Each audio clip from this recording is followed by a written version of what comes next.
This is the state of our teenage youth. Studies have shown that 11% of all consumed United States alcohol is consumed by children from the ages of 12 to 20 years old. Another study showed that 35.1% of 12th graders are smoking pot on an average of at least once per week. An even more staggering statistic is 20% of the youth in the United States are experiencing mental health disorders to an extreme, meaning that they are struggling to do tasks as simple as waking up, leaving the house, clothing themselves, and going into basic social interactions. And alas, the worst statistic: teen suicide. A study done between the years of 2007 and 2015 has shown that suicide rates among teenage girls have increased by 200%, reaching a 40-year high. The state of our youth compels us to ask ourselves, why have anxiety, depression, addiction, and more skyrocketed in the last few years? There are many answers to this question, although I'm confident in one significant factor that everyone struggles with. Kids are hungry for meaning and purpose in their life, and because they lack an understanding of what this means, they go to self-destructive activities to fill up that void. Our human nature causes us all to seek an answer to a fundamental question, of which many people spend their entire lives searching for an answer to. And that is, what is my purpose? Or why am I here? Sadly, many of my friends describe how they feel as though they have an empty space or a void inside of them that just isn't easy to fill up, and that is their purpose. People look to all kinds of things to satisfy them and fill up that empty space, and not all of it is bad. Indeed, some is quite good. Some of these things are as innocent as good grades, success in sports, true love, and family, or success in the workplace. However, their feeling of accomplishment and happiness is often short-lived and is not permanent fulfillment. And so people return, oftentimes, to destructive behaviors, such as alcohol, drugs, juuling, vaping, partying, and so much more. Although eventually, these people all realize that these satisfactions are in fact temporary and do not bring them true happiness and fulfillment. We can hardly help ourselves from seeking purpose and happiness in such shallow items, and we hide behind the false promises that they bring. Although not surprisingly, we remain unsatisfied. For a couple of years, I too was one of those statistics. I was struggling with depression, anxiety, and self-image to a physically and emotionally unhealthy extreme. For a period of time, I stopped eating food altogether and lost a dangerously big amount of weight because I believed I needed to lose weight. Logically, this made no sense because I've always been 5 to 10 pounds below average, although the void inside me insisted that there was something more to life, and I focused that on my self-image and specifically my weight. But all of that changed.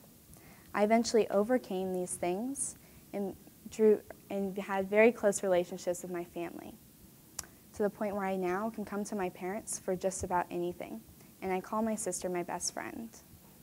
And how? Well, all of this was made possible by my personal growth within Christianity and my closeness to God. For my entire life, I had heard people in my church, in my home, and in school tell me how much of an impact Christianity and God had had on their life. Although I truly struggled knowing that I didn't experience this. I'd always called myself a Christian, although I never truly felt true purpose and joy from my relationship with God. And so I wondered, were these people lying, or was this fake? I went to a weekend retreat with my church, and the entire weekend we focused on a very encouraging and inspiring passage from Colossians 3. This weekend forced me to be a part of the positive and loving and encouraging environment and put aside my naturally rebellious nature and truly listen to what God had to say. Worshiping Him was unlike any other joy I had ever experienced, and I finally understood what people meant when they said that God was life-transforming. I started growing in my faith, and I finally understood why my father had always called the Bible the human's owner's manual.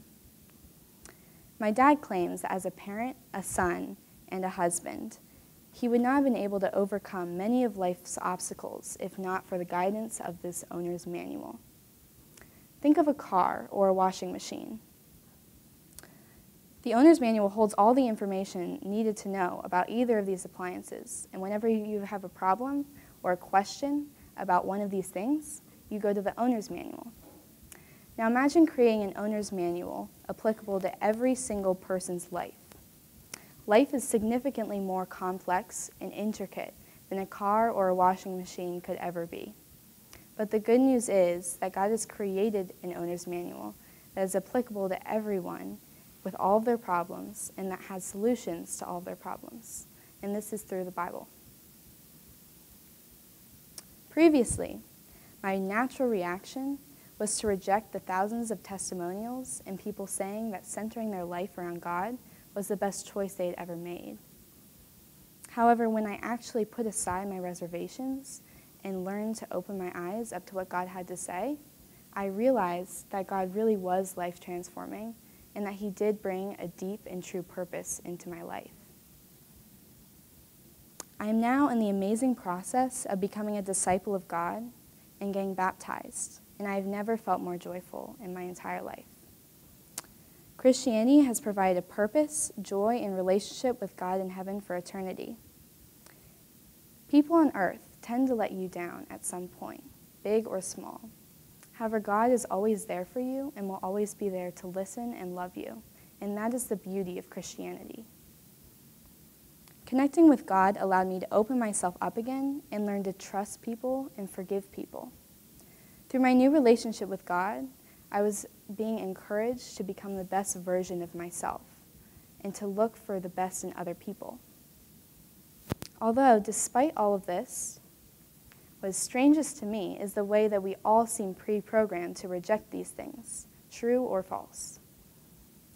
I remember my parents enforcing something as simple as eating my fruits and vegetables at the age of 6. My natural reaction was to do anything but their instructions. Now, mind you, eating my fruits and vegetables was definitely the best and healthiest option, although something inside me told me to do the very opposite because it's what my parents were telling me to do. And this was similar to my experience of Christianity.